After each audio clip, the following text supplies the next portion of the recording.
Alors, les communications radio avec Hamilton, pourquoi il s'est pas arrêté sous safety car à Miami? Ah ah, ça me rappelle un sujet similaire qu'il y avait eu pour Abu Dhabi 2021, du coup. Ah là là. Donc on va tout lire, parce que c'est important. Après un départ où il a dû céder deux positions en ayant dû éviter l'accrochage avec Perez au premier virage, puis en étant touché par Alonso dans le second, Hamilton a rapidement repris l'avantage sur Alpine puis sur Gasly, avant de se lancer à la poursuite de Bottas, alors cinquième. Au sortir de leur aérostand respectif, les deux anciens coéquipiers figuraient en 6ème et 7ème position en pneus durs, se tenant en quelques secondes derrière George Russell, qui, sur une stratégie inversée, est tiré au maximum sur le premier relais, en espérant safety car, virtuel ou réel. Par chance, pour le 63, ce moment est arrivé quand Gasly et Norris se sont accrochés au tour 40, ce qui a d'abord entraîné une VSC. Russell a donc saisi cette chance pour gagner du temps, puis quand la voiture de sécurité réelle a été déployée, un arrêt au stand gratuit, en effet, le déficit d'une vingtaine de secondes à combler ou une vingtaine de tours qu'il aurait dû avoir sur le duo Bottas-Hamilton en situation de drapeau vert était de fait totalement annulé.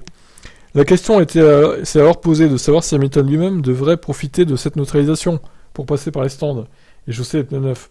Un tel choix l'aurait automatiquement renvoyé derrière son équipier, puisque les pilotes sous safety car sont soumis à un temps delta qui fige virtuellement la distance entre eux. Logiquement, Russell s'étant arrêté au moment où il était devant son équipier, il serait alors repassé devant si le septuple champion du monde avait fait un nouveau passage dans la pit lane. Comme souvent sur la réalisation TV des épreuves, un court message radio hors contexte a été diffusé dans lequel Hamilton lança à son ingénieur Bono en réponse à une question sur un éventuel arrêt. À toi de me dire, ne t'en remets pas à moi. Tu crois que je peux, je ne veux pas perdre de position. Ce message isolé et son ton ne donnait toutefois pas véritablement toute l'histoire.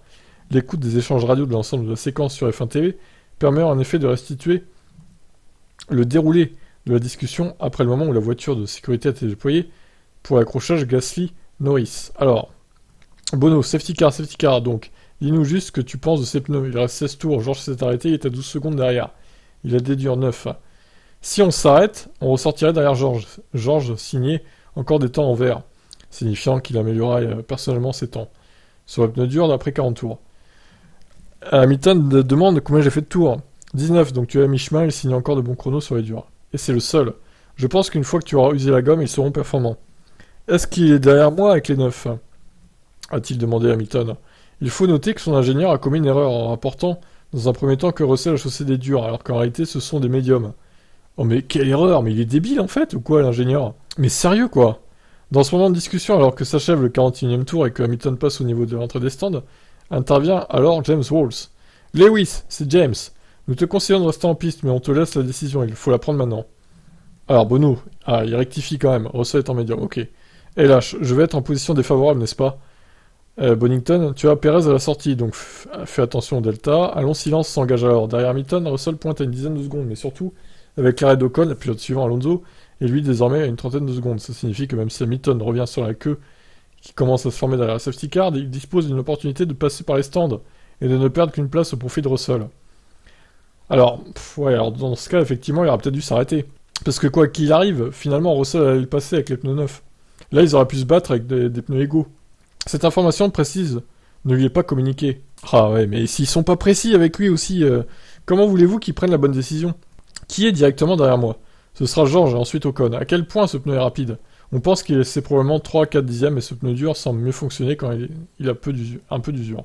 Nouveau silence, Hamilton est alors dans la ligne droite de retour qui précède le dernier freinage du circuit, virage 17. Et l'entrée des stands. Au moment de son dernier message ci-dessous, haché par des problèmes de réception, il ne peut plus rentrer au stand. Nous avons une chance supplémentaire de nous arrêter si tu penses vouloir le faire. Donc Perez, à toi de me dire, ne t'en remets pas à moi, tu crois que je peux, je ne veux pas perdre de position. Ok, je te recommande de rester en piste. Je vais perdre la position face à George. Après, ce qu'il a dit était compréhensible. Chaussé de pneus médium neuf face au dur usé de son équipier, Russell n'a pas tardé à constituer une menace et à passer, même s'il a dû s'y prendre à 2 fois, après être allé hors piste. Avant cela, les deux Mercedes avaient pris l'avantage sur un Bottas qui avait commis une erreur sous pression au virage 17. Au bout du compte, Hamilton a terminé à la même position qu'avant la safety car, mais a tout de même déclaré attendre que la balance en termes de réussite s'inverse un peu. Après 3 courses sur les 5 premiers, lors desquelles la safety car a plutôt servi son équipier. Après l'épreuve, ce dimanche soir, le Britannique est également revenu plus à froid sur le moment de la discussion, diffusée par la réalisation TV. Quand vous êtes en piste, vous n'avez pas toutes les informations. Vous ne savez pas où sont les autres, vous n'avez pas l'image que les ingénieurs ont à l'écran. Alors quand on vous donne la responsabilité de prendre une décision, vous avez l'impression de faire un pari, et je n'aime pas ça. Alors j'ai juste dit prenez la décision, mais dans tous les cas, c'est juste de la malchance. Ouais. Alors on sent que moi ce que je reproche aux ingés Mercedes, c'est qu'ils sont pas très précis dans ce qu'ils disent. En plus, dès le début, ils lui conseillent de rester en piste, alors que bon, au final, c'était pas le bon choix de rester en piste, vu que il se faisait passer juste par son équipier finalement, par Russell, s'il s'arrêtait. Donc ils auraient pu se battre, ok, bon, tant pis, il perdait une place, mais il avait une chance de la gagner avec des pneus médiums neufs. Bref, étonnant, étonnant encore cette conversation radio. Au final, on peut pas lui reprocher grand-chose à Hamilton, hein. Je dirais que ces ingés ont manqué de précision. Bon, vous en pensez quoi, vous? Ciao, ciao.